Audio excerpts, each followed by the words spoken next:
Um, we still have a few of us left here. It's been kind of an intense couple of days here. It's a beautiful day here today on Treaty 4 territory in the city of Regina, and I hope all of our visitors from out of town have enjoyed your brief stay here. I want to thank Kiambura. Is Kiambura in here right now? Kiambura, Christine, and Isabel. I see you way at the back, Isabel. And ACRN for broadening my horizons and allowing me the opportunity to learn so much about the challenges that are faced by African Canadians living in our province. But more importantly, kind of introducing me to just a lot of really nice people. So thank you. I feel like I've got my friendship circle has just increased by a lot, so I really appreciate that. I'd like to just see, are there people in the room that have been involved in the research project that Christine and Isabel and others and Kiambura have been involved with, the Participatory Action Research Project? Is there any of you in the room? I'd like, for all of those people that have been involved in that important research project, I'd just like to give a round of thanks to everybody. I'm really excited and hopeful that the research that you guys are doing is going to lead to some concrete change, and that we can go from talking about the problems to actually changing policies and celebrating victories and eliminating barriers to full participation in our community.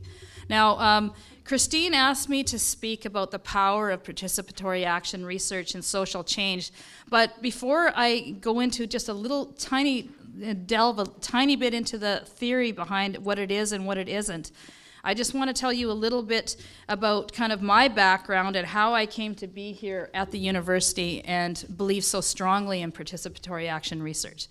Now, when people ask me what the community research unit is all about, I jokingly tell them, well, I'm kind of like the eHarmony of the university. And so this makes me the chief matchmaker and relationship manager. So, what does that really mean? Well, I'm kind of like the help desk at the university for people from the community that are hoping to tap into the knowledge and skills and resources and expertise at the university. But in a similar vein, I'm starting to get lots of people from the university saying to me, I want to do research with community. Can you introduce me to the right people, right? So I'm getting a lot of that. Now, I often tell people that I have the best job at the university because I get to meet so many great people. The people in the community who, like many of you in the room, are community activists. You're serving your community, trying to make it better. And the faculty at the university, those that want to use their research for good, so that it can create some change in the community. Now, I never ever thought that I would be a researcher, to be quite honest. It wasn't until I became a mother and adopted 2 children from China that I started to understand what research was and what community research was. I'm going to show you.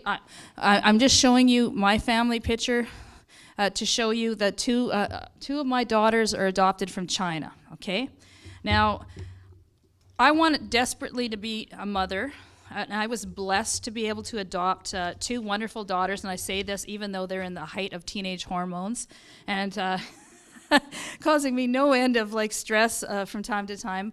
But I had the very good fortune of meeting another white mother of Chinese children who was a professor in the Faculty of Education here at the University of Regina. I think I have to say, of all the jobs I've had, being a mother is one of the hardest, right? And I think being a parent is really hard, but one thing that makes my experience as a mother different from many other mothers possibly in this room is that I'm trying to raise visible minority children to have a healthy sense of identity and be equipped to deal with this racist world that we live in, right?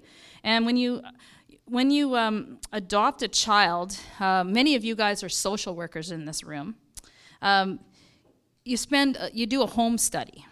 And during that home study, you're asked a million different questions about, how you're going to raise this child. Not once, when I was going through this process, was the issue of raising a child that was of a different cultural and background than ours and different race, was that even brought up. And both Sonia and I, my research partner, are fortunate enough that we're educated and know a lot about the 60s scoop and everything like that, right? And all the problems that come from taking children from a different background and culture and bring them in. So anyways, we were wondering, well, our purpose for doing our research was we wanted to become better parents. So that was sort of my entry into doing research.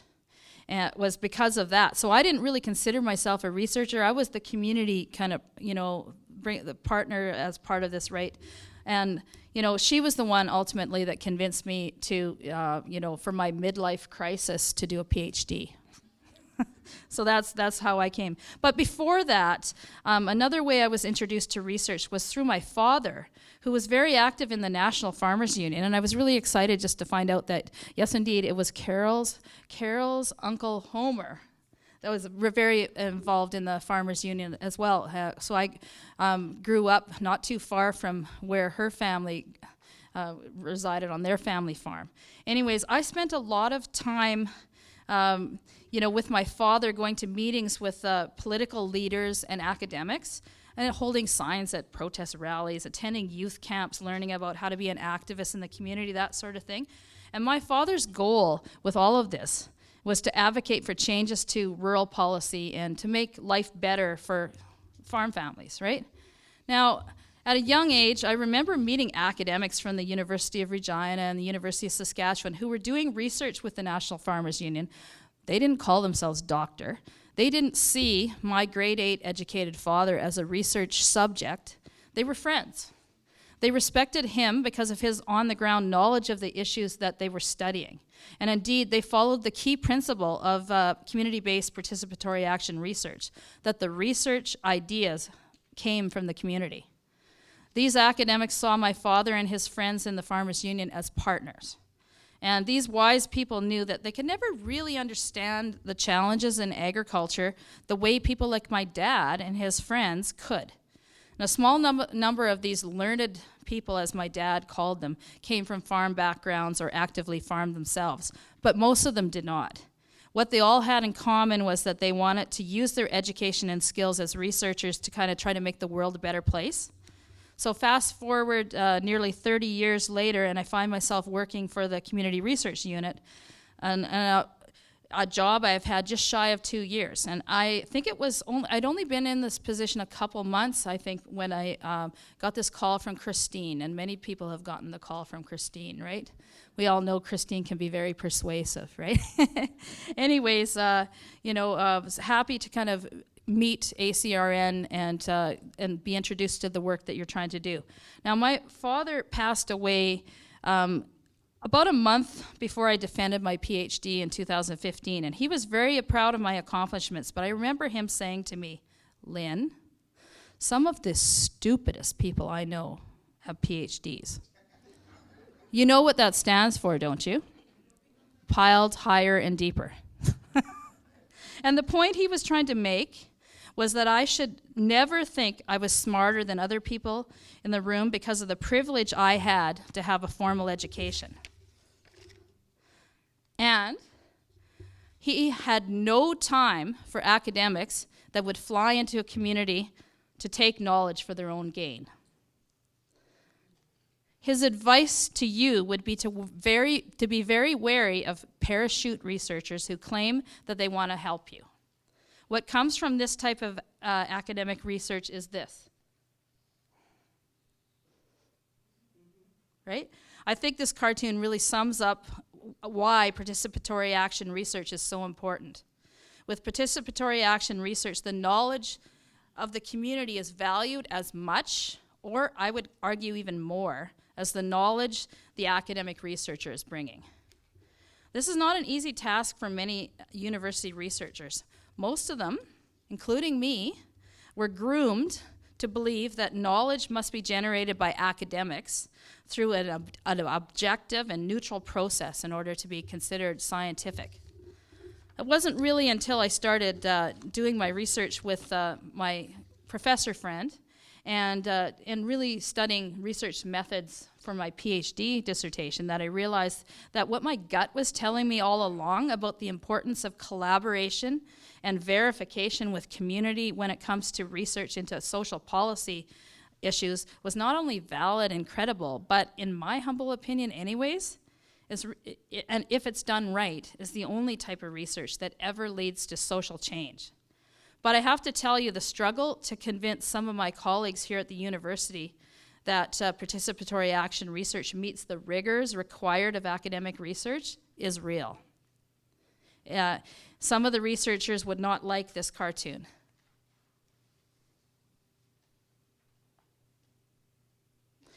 Anyways, you know, I feel like my father's presence is here today, and indeed I felt this the whole time I was reflecting on what I'd say to you today. I can't help but picture him kind of smiling down on all of us today, and you know, knowing that those of us in this room that are involved in research in some way are trying to do something that makes our community better.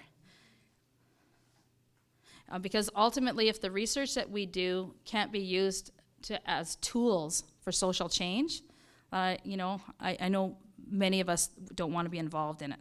Sadly, you know, much of the research that many people doing research, however well-intentioned, would not kind of meet my father's litmus test.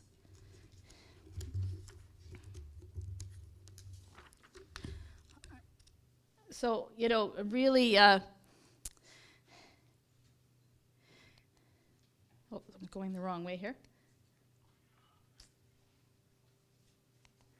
I want to try really hard not to sound like a cynic, but the way to get a lot of these prestigious grants through the Tri-Council funding agencies and other granting bodies is to say you're doing partnership research. Now, often how this works is that an academic will approach an organization and say they have a great plan for research.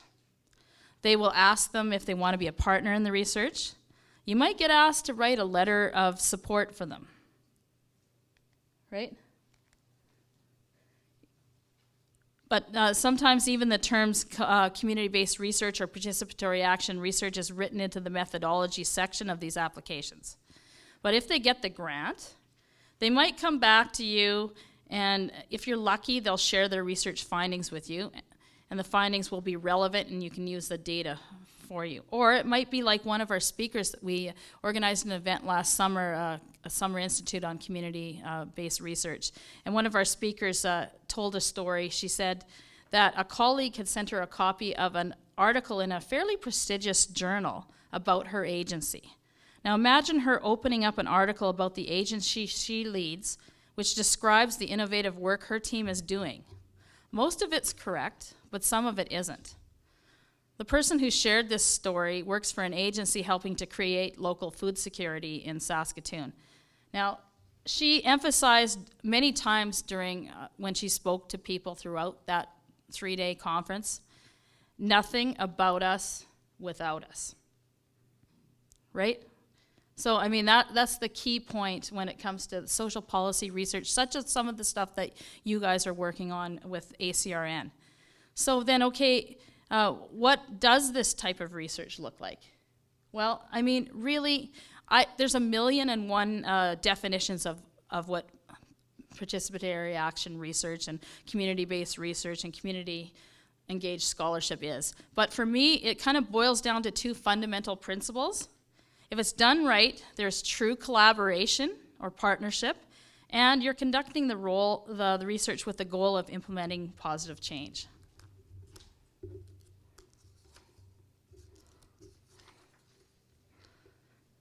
And, you know, kind of the assumptions behind the process of PAR for me is that for any real change to occur, the community needs to be mobilized. If people feel like their voices have been heard and they've been part of the process, the research has more credibility. It will be taken more seriously by policy leaders. I mean, so that's why I don't really understand why the larger university community can't understand this, is that this type of research is the kind of research that will really have some impact if it's done right. So, I mean, there's a number of advantages of it. Honestly, I really feel that it increases the people's feeling of ownership of the process, and it's more likely that the research is going to be used, programs are going to be changed, people are going to be empowered. Now, why partner with the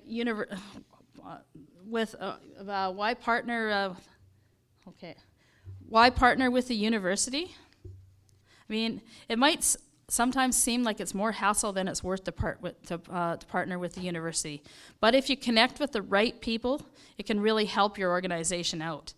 And many of the people who call me to help them to find somebody at the university can really, I work with really, really incredibly smart people. Many of them could probably do this research themselves, but some of them don't have the time. But you can access further resources if you're lucky. And the reality is that if you have people at the university that are partnering it with you, it can increase the credibility of the research. I hate to say it, my dad is completely right around the PhD label and everything, but it can help with the credibility and just being able to demonstrate that that the research has been done, in a good way. Now, there's really no one-size-fits-all template for community-engaged research. Most of the research that I work with for the Community Research Unit is driven completely by the community, right? I wasn't around when, that was Christine, I think you had your fingers in that one too, when the CRU funded the Uganda Canadian Association of Saskatchewan to do research project investigating various models, and Flo, I think you're in the room somewhere. Oh, Flo, I think you were involved in that project as well, right? Out of that kind of funding, which was done completely driven by the community, ACRN kind of formed. This is another example. There's another example of the community completely driving the research. A project being done by the Faculty of Social Work right now. Randy Johnner, who is they're working on a project investigating changes that were done to the disability income support mechanisms. And anyways, this is a really good example of participatory action research. The young woman from the Saskatchewan Mental Health Association, who is leading the research, doing most of the work, has learned so much from Randy in doing this research project, so much so that she decided to do her master's in social work. And now she has Randy as her supervisor, right? So it's that empowerment part of the role. The research that I typically do falls in the middle of the spectrum. So currently I'm co-leading the Western hub of a national research project funded by the Social Sciences and Humanities Research Council. It's looking at the charitable foundation sector. Now, as a co-investigator, I'm able to apply for funds to do research that fit within the criteria of the grant. Now, my approach as a community-based researcher is that I'll go to a community group and say, look, I have access to this money. Are there any research projects that are sitting on the side of your desk that you would like to look at that we can answer a question that you want? And so typically they will look at this as a little bit like found money, right? Because they wouldn't do the project otherwise. But I always make sure that we're not imposing anything from the university here. If it's not going to help the community, I don't want to do the research. And that's, I think, should be the fundamental principle of this type of research. So in this case, my research assistant is working with the United Way of Regina in their office under their direction, but we're doing the heavy lifting of the research. So it's not true participatory action research in which we're getting the community involved, but in this case, they're really busy people. They don't have the time to do it. That's where we're helping. So in terms of general, I want to just give a little bit of general advice if you're going to be doing this kind of research. Take the time to know your research partners. You got to build trust. Negotiate your needs and expectations. Just because the university is coming to you with a good idea doesn't mean you have to get involved with it if it's not going to fit your kind of what you need to do, right? And My advice to my academic friends, I've got a picture. I couldn't find a picture of chopping the onions, but last summer, one of the academics that spoke at our conference said, you know, don't expect to go do research in a community until you get to know them. Be willing to go out and get involved, get to know them.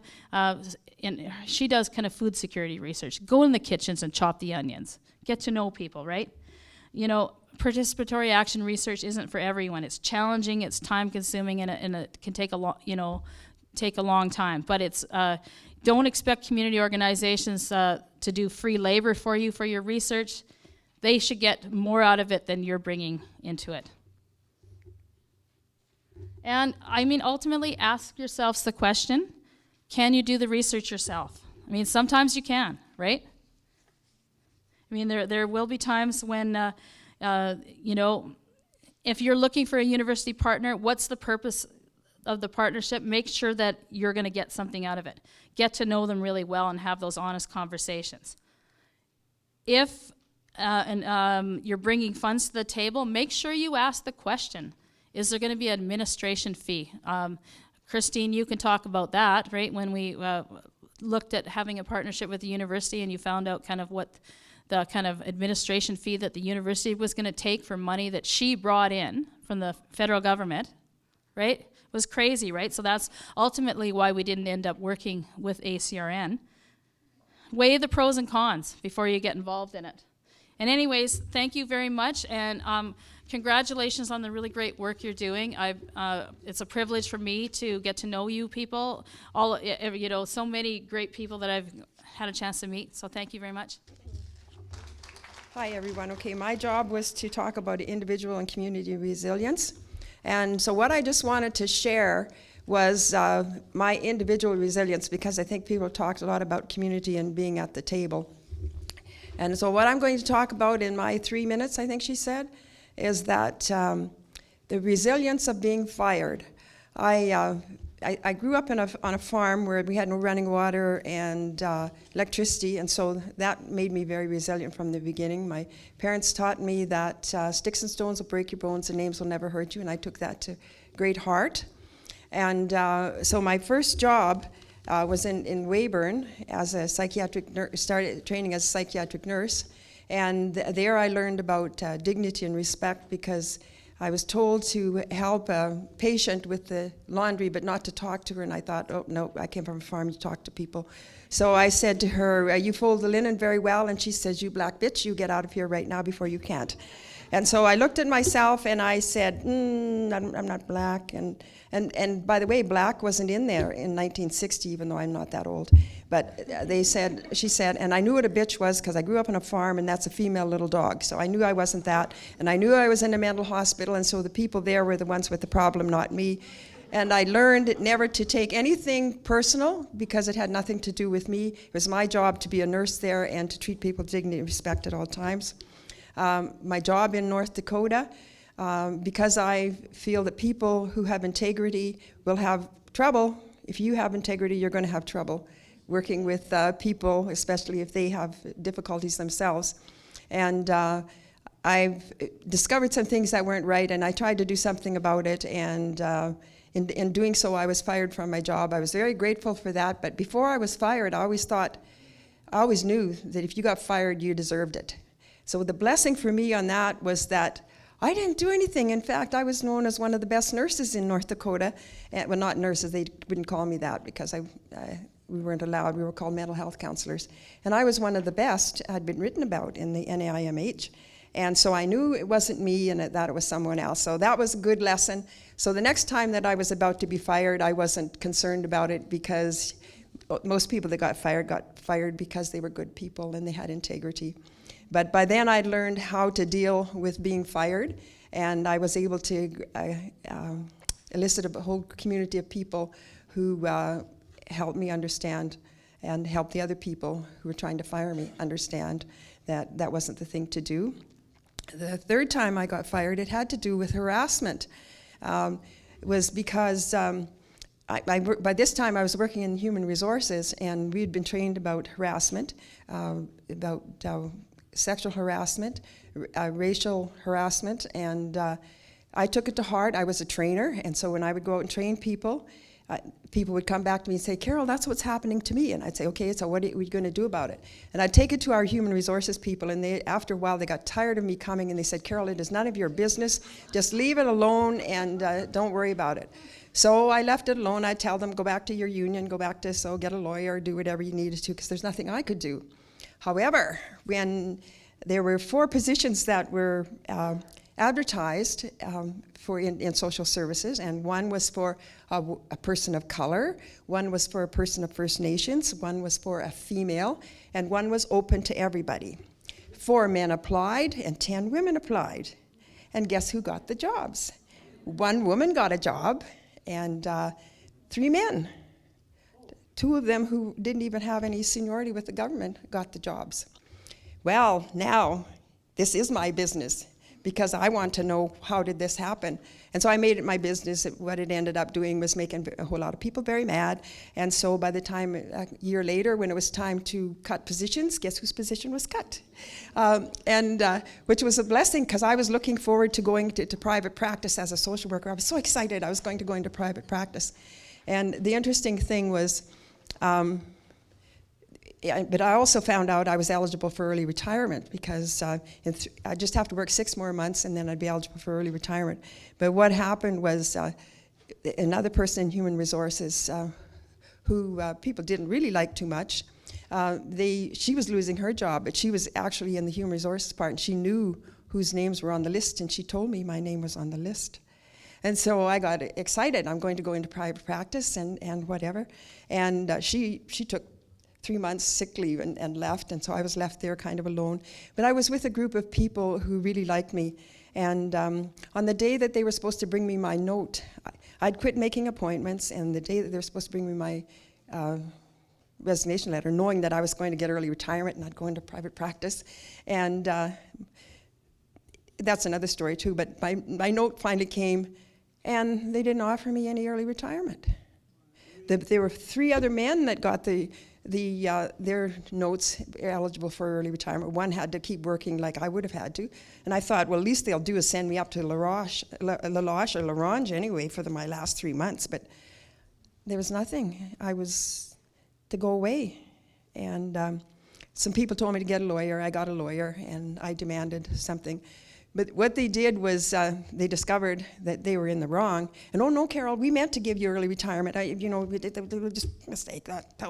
Anyway, they would have to offer me a job or give me the money that I wanted. And I wanted $100,000, because that's what I was entitled to for the 9 months and for the next 10 years of the extra money for being too early to retire. And so my lawyer, first he said, oh, no, Carol, you can never do this. But then he talked to some people. Oh, yeah, we got a case. But all they had to do was to offer me a job. So they offered me a job, and it was below my salary. And so I'd called the person back that offered me the job, and I said, could you spell me your name, please? And he says, what do you need that for? I said, for my lawyer. Nobody ever called to offer me a job again. But then 2 weeks before I was about to get my money from these people, they offered me a job. And you know what they offered me? About 5 years before that, I was out of scope, and I had to work in an institution.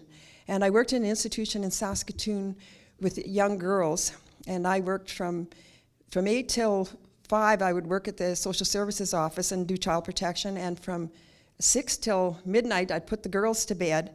And but one night, I had gone to the Army Navy, bought me a coat, because it was freezing cold outside, beautiful coat.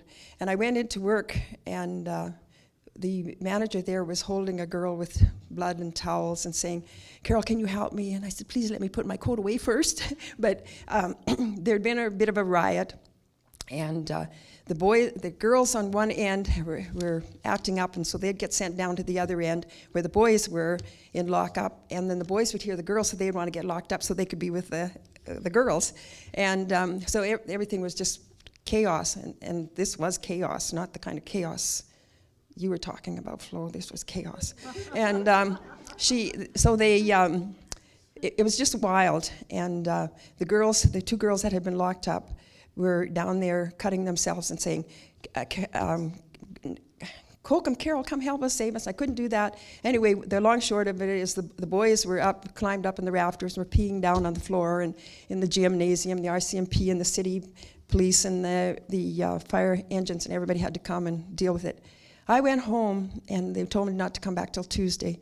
On my way home, I said, I'll never, never, never work in an institution. So guess what they offered me? They offered me a job in an institution. And they said to me, Carol, we know you won't like it, but go and speak to our lawyer. And then, the long and short of it, I took the job in the institution. It was the most wonderful thing that happened to me. Anybody that knows the Briar Rabbit story, they threw me in the briar patch. It was just wonderful, absolutely wonderful. Anyway, long and short, okay, for me, do not go it alone. Have a sense of humor, self-understanding, put yourself in the other person's shoes, empathy, really big and important. Keep an open mind, take no offense, do unto others as you would have them do unto you. There's no problem too big you can't solve. And my word for me, same like Rose, I can do all things through Christ who strengthens me, so all is well. Okay.